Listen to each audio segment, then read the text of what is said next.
지금 최고의 민생 과제는 부동산 대책입니다. 곧 내놓을 정부의 추가 대책까지 포함하여 국회에서 신속히 입법으로 뒷받침해 주어야 실효를 거둘 수 있습니다. 민주당은 다주택자와 투기성 주택 보유자에 대해서는 종부세 등을 중과세하고 실수요자는 보호하는 실효성 있는 부동산 안정화 대책을 마련하겠습니다. 아파트 투기 세력을 근절하는 데 모든 정책 수단을 동원하겠습니다. 종합부동산세를 강화한다고 해서 이 부동산 투기가 억제된다고 하는 것은 세금의 기본 논리를 잘 이해를 못해서는 소리죠.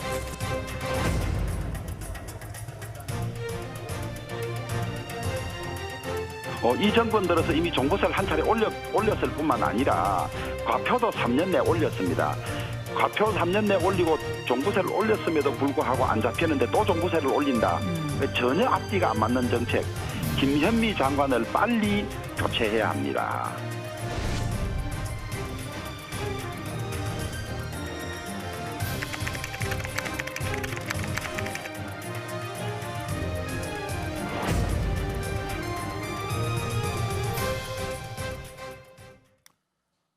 편집없는 날선 토크의 진수 라이브 썰전 시간입니다. 이재호 전 장관 그리고 오늘은 박지원 석좌 교수의 국정원장 내정으로 오늘은 특별히 최민희 전 의원이 자리에 함께했습니다. 두 분 어서 오세요. 네.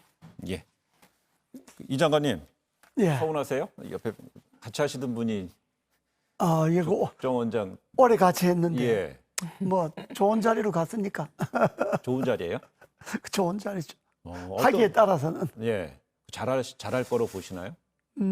그게 이제 무슨 정권이나 뭐 권력이나 대통령이나 뭐 이런 걸 의식하면 그 자리는 아주 망하는 자리고 네. 정말 나라를 위해서 내 한번 바친다 이런 생각하면 그건 좋은 자리죠. 그 앞서서 그 최민희 전 의원께서는 박지원 그 지금 이제 국정원장 내정자에 대해서 통일부 장관으로는 아주 그 좋을 것 같다 이렇게 진단을 네. 했는데요. 임명 전에 제가 통일부 장관을 잘하실 거다 이렇게 얘기했어. 예. 근데 국정원장도 잘하실 것 같습니다. 알겠습니다. 두 분 다 아주 좋게 평가하신 것 같아요. 근데 미래통합당에서는 뭐 좀 이른바 벼르고 있다는데 어떻게 될지 모르겠습니다. 뭐 야다에서 늘 그러니까요. 그래요? 조금 전에 이제 영상 구성에서 나갔듯이 문재인 대통령이 어제 최고의 민생 과제는 부동산이다 이렇게 얘기했습니다. 그럼 국회에 이제 신속한 입법을 주문했는데 더불어민주당이 그러면서 이제 구체적으로 추가 방안을 강도 높게 검토하겠다고 그러는 것 같아요. 김태년 원내대표는 모든 정책 수단을 동원하겠다고 얘기를 했네요.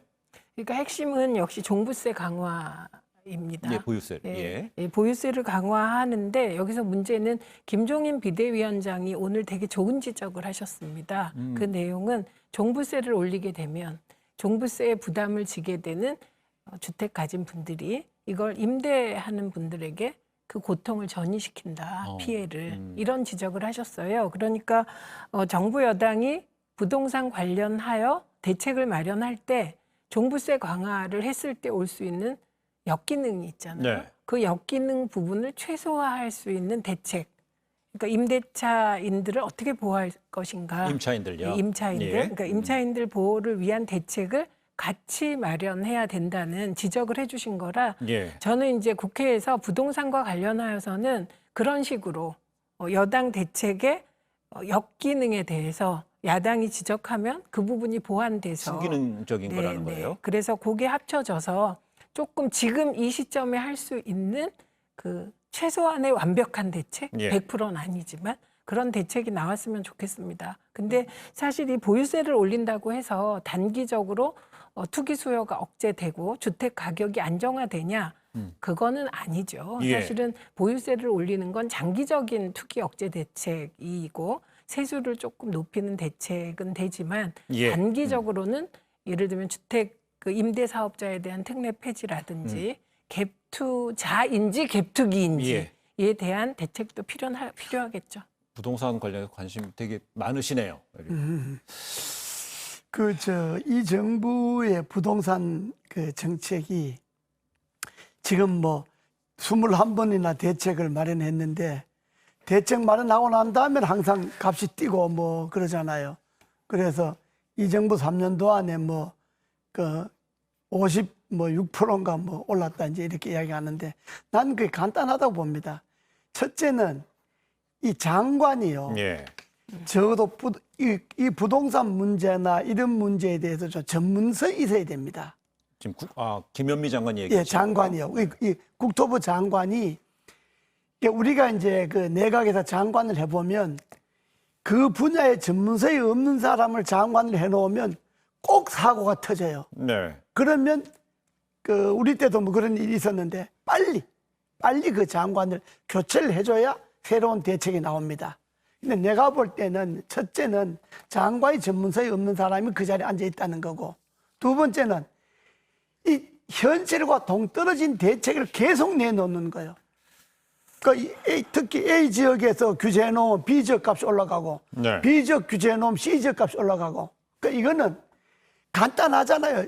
집을 싼 값에 많이 짓고 들어오는 사람들이 싼 값에 많이 들어오고 요렇게 하면 되는데, 이 정부 하는 사람들은 어떻게든지 규제를 하고 요것도 못하게 하고 저것도 막고 뭐 세금을 갖고 뭐 종부세를 올린다 뭘 올린다 이렇게 해서 가만 들여다보면 이 사람들은 부동산 대책을 세우는 것이 아니라 어떻게 하면 부동산이 이게 망하게 하는 건가, 예. 요 대책만 세운다고. 지금 김현미 장관에 대한 어떤 퇴준론에 관련되는 얘기인데요. 정치권에 지금 그런 분위기가 많이 강합니까? 우선 미래통합당 쪽에선 그런 분위기가 있는 것으로 예. 알고 있습니다. 그리고 지금 말씀하신 것 중에 의원님 말씀 중에 받아들일 수밖에 없는 것은 이렇게 계속해서 대책이 나온다는 의미는 그간의 대책이 정부가 기대했던 효과를 못 내고 있다. 그런 점에서 이해찬 대표가 부동산 관련하여 사과를 하셨습니다. 근데 그게 정부 차원의 사과로 이어질지는 지켜봐야 될 것 같고요. 사과할 필요가 있는 부분 사과해야 되겠죠. 그리고 김현미 장관을 임명할 때는 사실 김현미 장관 잘 아시잖아요. 굉장히 당찬 정치인입니다. 그래서 국토부 장관이 여성이 된 게 제 기억으로는 처음 같은데 잘할 것이라고 생각했고, 그동안에 어쨌든 대책은 많이 나왔지만 이걸 이끌어가고 있는 건 맞죠. 근데 저는 아까 말씀하셨을 때 싼 값에 많은 주택을 공급하자, 그 제안 취지엔 동의합니다만 거기서 한 걸음 더 나가야 될 것 같아요. 수요와 공급의 그 법칙에 따라서 가격이 결정되는데 자꾸 부동산을 소유하려고만 하다 보니 집값이 뛰고 결과적으로 청년이나 신혼부부 등에게 소외감을 두게 되는 거죠. 세대차가. 그래서 저는 임대주택을 좀 더 많이 지어서 임대 거주 기간을 뭐 10년 정도 하고, 그리고 10년 살고 나서 왜 임대주택을 살 수 있었는데 그 제도는 이게 없어진 것으로 알고 있는데, 그런 식으로 좀 임대 개념, 거주하는 개념으로 바꾸면서 공공임대를 많이 늘리고, 그리고 민간 임대, 기업이 하는 그러니까 그런 것도 많이 늘리는 방향으로 조금 이 발상의 전환이 돼야 되지 않을까 합니다. 예, 그러려면 이제 당정청이 긴밀하게 이제 협의가 좀 잘 이루어져야 될 것 같은데요. 최근에 이해찬 대표가요. 그동안에 뭐 정부하고 청와대가 주도하고 당이 좀 배제된다, 패싱되고 있다, 되게 불편한 시각을 좀 드러낸 것 같아요. 왜 그렇죠? 그게 아마도 이번 이제 부동산 대책을 6월 17일 날 내면서 그때 보통은 이제 사전에 웬만한 사안은 당정청 협의를 거쳐서 원안을 수정하는 과정이 있었는데 이게 그렇게 되지 않았던 것 같아요, 이번에는. 그리고 의원님 잘 아시겠지만 세제와 부동산 문제는 사실 그 사전 정보를 되게 극소수가 공유하잖아요. 근데 이번에 부동산 대책 나오는 과정에선 아마도 당대표에게 바로 전날 확정된 상태에서 보고가 된 것 같습니다. 그런데 이해찬 대표는 총리도 하시고 여러 방면에서 실질적인 대책이 머릿속에 많은 분이잖아요. 그러니까 그런 추가할 만한 내용이 있지 않았을까 싶습니다. 그래서 조금 불편한 얘기가 공개적으로 오갔는데, 제가 보기에는 그러니까 너무 당정청이 같은 목소리를 내면 뭐 여러 가지 또 평가가 나오지 않습니까? 이렇게 때로 당정청이 엇박자를 내기 때문에 민주당이 아닌가 합니다. 그래요.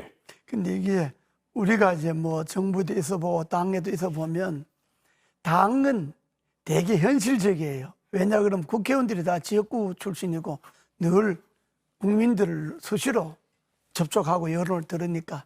근데 정부에 있는 사람들은 좀 관료적인 사고를 갖고 있는데 이분들은 현실에서 접하는 것보다가 다 책상머리에서 이론만 갖고 이제 하는 것이 이제 앞선 사람들이기 때문에 정책을 수립하는데 당정청이 뭐 협의를 해야 된다는 건 맞는 이야기인데 근데 정부에 있는 사람들 그걸 잘 안 하려고 그래요. 다 자기네들 그 해놓은 대로 그냥 밀고 나가려고 그러지. 그러니까 부동산 같은 거는 그러잖아요. 이게 부동산이 재산 개념이 아니고 그냥 사는 주거의 개념으로 돌아가려면 부동산 값이 싸야 되고 막 공급이 많아야 되고 또 그 부동산을 소유하는 절차 자체가 복잡하지 않아야 되고 간단한 거예요. 이걸 연구를 해야 되는데 그걸 연구를 안 하고 어떻게 하면 이걸 제한할 것인가 어떻게 하면 이걸 제한하고 어떻게 하면 세금을 더 받고 뭐 이런 것만 연구하다 보니까 이게 대책이 계속 꼬이고 그러면 장관이 돼갖고 한 서너 번 대책을 발표했는데 안 먹히고 계속 실패하면 아이고 내 능력이 여기까지 왔구나 이 부분은 내 안 맞구나 하고 본인이 그만두든지 아니면 임명권자가 죄송하지만 당신 갖고는 이 문제를 해결 못하니까 좀 바꾸자 이렇게 해서 이걸 자꾸 좀 바꿔줘야 이게 정책이라는 게 원활하게 돌아가는 거지. 이게 21번이나 대책을 발표할 때까지 계속 그 사람만 앉혀놓으면 이건 국민을 무시하는 거예요. 예. 제가 보기에는. 그래서 지금 이제 지속적으로 김현미 장관에 대한 어떤 경질 이야기를 계속 주장하고 계시는데요. 그러니까 저런 여당 이런 건 야당 내에서도 이제 그런 의견이 있다지만 여당 내에서도 그런 분위기가 나온다면 어떻게 여당 안에서도 바꿔야 된다는 소리를 많이 하던데요. 그러니까 일부에서 나오고 있겠죠. 예. 그런데 여당의 입장은 사실 대통령의 인사권에 대한 공개적 언급은 다들 조심스러워하는 것 또한 사실 아닙니까? 그리고 지금 부동산 문제, 그러니까 이번 그 대책이 나오게 된 핵심은 사실은 시중 유동성 자금이 더 풍부해졌기 때문이잖아요. 근데 이거는 사실 코로나19로 인하여 부양책을 쓰면서 금리가 인하됐어요. 그러니까 시중 유동성 자금은 더 풍부해질 수밖에 없는 상황까지 반영되었기 때문에 지금 뭐 장관을 바꾸기보다는 어쨌든 지금 이 위기는 넘길 수 있는 방안을 강구하는 게 먼저가 아닐까 합니다. 제가 정부에 있을 때 소구제액이 터졌어요. 구제액. 때문에 아주 소가 막 전국적으로 수십만 마리를 그냥 멀쩡한 소를 갖다 묻었잖아요. 예. 그때 내가 이제 특임장관 할 때는 한번 전국을 싹 돌아봤는데 딱 백신을 해야 되겠더라고. 그런데 이게 그 당시에 주무장관이 뭐 입병계 저병계 뭐 청정교 뭐 이래갖고 그걸 말을 잘 안 들었어요. 그래서 제가 대통령한테 그랬어요. 주무장관 바꿔야 됩니다 이거. 이게 도대체 뻔한 대책을 내놓고 자꾸 엉뚱한 거 따지고 이러니까 이래갖고는 해결 안 됩니다. 그래서 한번 바꿔갖고 정책을 바꿔서 구제액을 잡은 적이 있어요. 정말 실세셨어요. 예. 그러니까 이 나라를 다스려 가면 이 국무위원회라고 하는 거는 어느 정도 특히 국토부라든지 이런 그 전문성이 있는 분야가 있잖아요. 이런 부분은 전문가가 앉아갖고 자기 능력으로 안 되면 그만둘 줄 알아야 그게 정부를 위하고 국민을 위하는 거예요.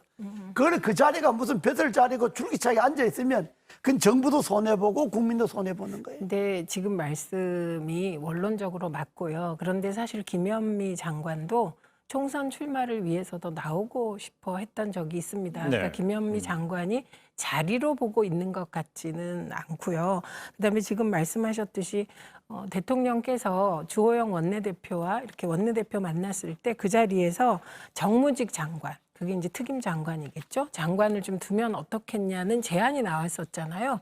근데 지금 말씀하신 대로 그런 특임 장관이 있고 의원님처럼 좀 우리 정부의 실세가 특임 장관을 맡아서 뭐 여러 가지 일, 여야 간의 일이나 뭐 이런 문제에 대해서 해결할 수 있다면 좋다고 생각합니다. 그래서 이 부분은 좀 적극적으로 검토를 하면 좋지 않을까 합니다. 그래서 만약에 이 부동산 정책에 이제 어제 문재인 대통령은 이제 가장 큰 민생이라고 그랬는데 민생 과제라고 그랬는데 정책을 추진하게 되면 추진 주체자에 대한 어떤 신뢰가 가장 중요하잖아. 일관성도 담보가 돼야 되고요.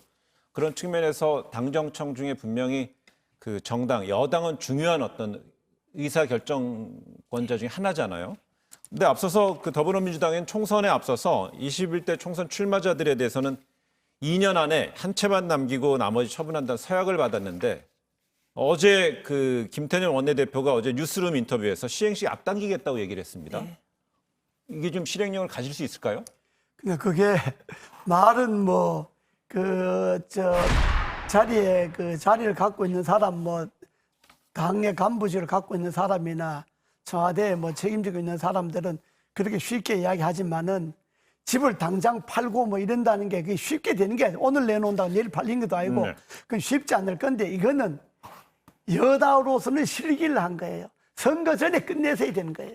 선거 전에 끝내서야 되는 건데 그땐 뭐 말 한번 해놓고 뭐 공약 뭐 서약서 받고 뭐 공천할 때 뭐 1주택 넘는 거 판다 받아놓고 예. 흐지부지한 지금까지 왔잖아요. 그런데 이게 아마 여당이 아무리 뭐 1주택만 남겨 팔아라 그래도 이번에 노영민 실장 그 하는 거 보세요. 서울에 있는 그 똘똘한 채 놔두고 청주에 있는 집 판다고 그러니까 오히려 청주가 또 뒤집어졌잖아요. 이런 식으로 여당이 청와대나 여당이 그저 꼼수만 부리라 그러면 안 되고 예. 정말로 우리가 모범을 보이겠다 해서 팔겠다. 안 팔면 외상을 하도 팔겠다든지 그런 의지를 갖고 국민들에게 보여줘야지 말로만 이렇게 자꾸 하면 국민들이 신뢰를 안 할 겁니다. 그래서 제가 이 방송 시작 전에 약간의 취재를 하였습니다. 관련하여. 그랬더니 일단 원내 지도부 입장은 2년 이내에 팔도록 그 서약서를 받았다고 합니다. 예. 공천 줄 때. 그런데 이미 정리한 분들도 있고 그리고 2년이 너무 길어서 그 시기를 앞당기려고 한다고 합니다. 그러니까 지금 말씀하신 대로 이런 문제는 전광석화처럼 빨리 해결해야 한다는데 100% 동의하고요.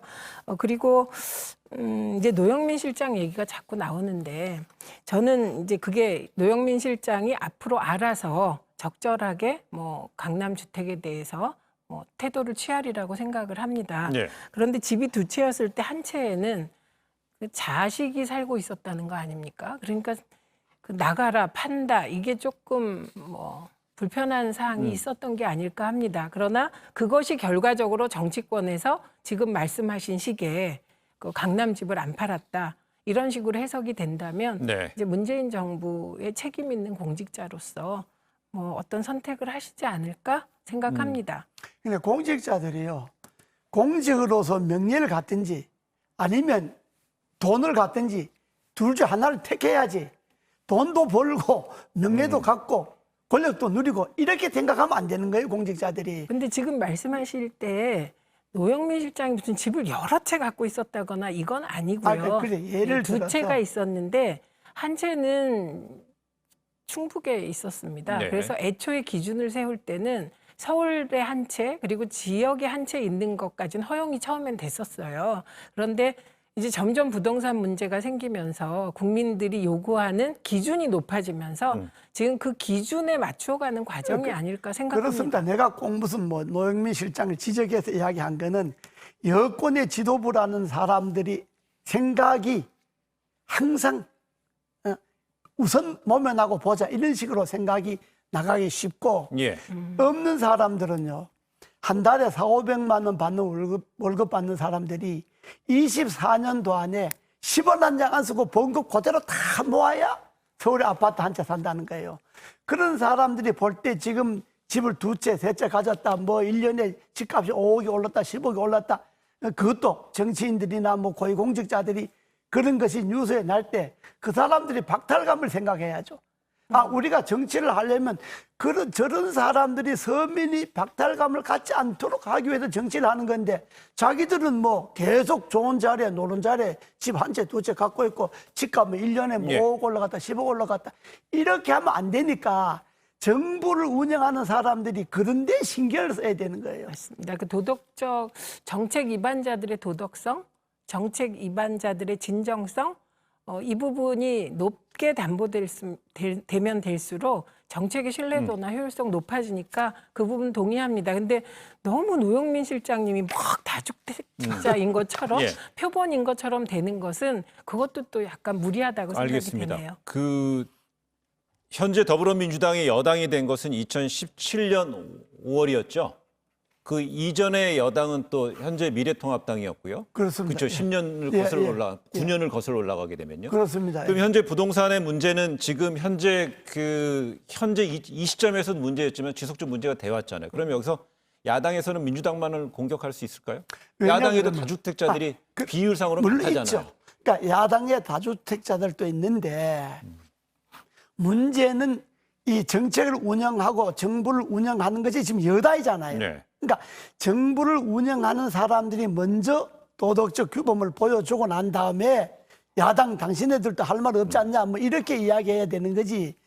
여당 정부를 운영하는 여당 그 부분에 대해서 별다른 대책이 없이 그냥 서로 이렇게 우리만 그런 게 아니라 너도 그렇지 않느냐 이런 식으로 하면 이게 정부가 운영이 안 되잖아요. 예. 야당도 나는 문제가 있다고 봐요. 야당도 그야말로 투기 목적으로 했다거나 야당 국회의원들이 주택을 여러 채 갖고 있다거나 이거는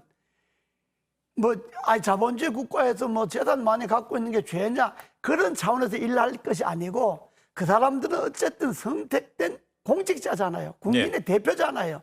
그러므로 국민의 대표는 대다수 서민들의 편에 서서 정치를 해야지 자기네들이 무슨 법에 어긋나지 않는다. 요 생각 갖고 정치를 하려면 국회의원을 그만둬야 되지. 그런 점에서 나는 야당도 제외될 수 없어요. 그래. 지난 하루 최근 며칠 사이에 여야 유력 인사들로부터요. 그 고위공직자들의 부동산 백지 신탁론 얘기가 나오고 있습니다. 먼저 불을 당긴 거는 이재명 경기지사였습니다. 고위공직자 부동산 백지 신탁제 입법하자 주장했고 오늘은 또 원희룡 네. 제주지사도 또 이렇게 됐습니다. 네, 우리 국민들이 이걸 들게 되면 수긍할 수도 있습니까?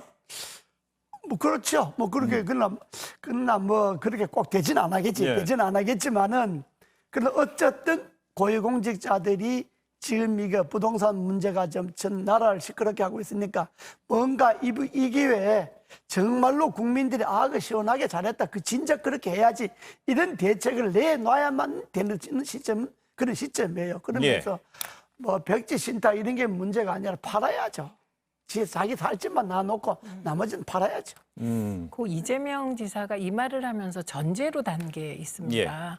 그러니까 공직자로서 그 길을 택하든지 아니면 말하자면 이게 김영삼 전 대통령이 하신 말씀하고 똑같은 얘기를 했더라고요. 그 전제가 중요한 것 같습니다. 그러니까 공직을 통해서 명예를 얻든지 아니면 부를 추구하든지 근데 공직과 부를 동시에 추구할 수는 없는 거다. 그래서 좀 아까 말씀하시는 것 중에 그러니까 집권 여당의 인사들은 국정에 대해서 무한 책임이 있기 때문에 이 문제에 있어서도 솔선수범해서 책임을 져라. 그거 동의하고요. 예. 다만 집을 팔아야 된다는 기준은 여야 의원에게 똑같이 적용돼야 되겠죠. 그리고 부동산 백지 신탁제 오죽하면 이런 말이 나왔겠습니까? 그리고 이게 공교롭게도 여야의 잠재적인 대권 후보 두 분이 동시에 얘기를 했기 때문에 예.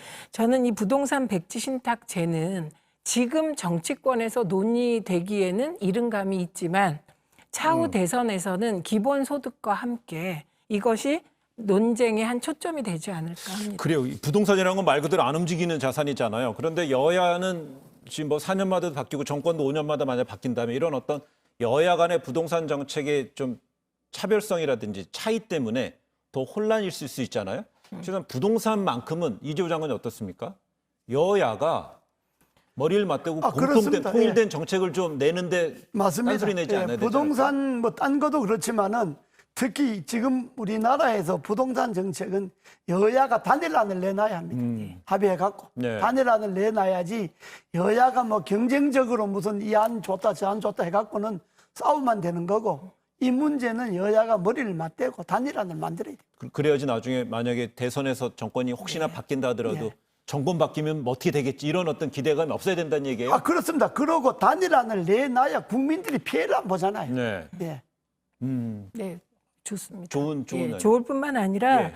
저는 개인적으로는 부동산 백지 신탁이 통과될 정도의 정치 풍토가 돼야 된다고 생각합니다. 그래요. 알겠습니다. 부동산 정책만큼은 여야가 정권의 변화 없이 의회 권력의 변화 없이 단일한 안을 내놔야지 국민을 설득할 수 있고 국민에게 그렇습니다. 신뢰를 줄 예. 수 있다는 의견이었습니다.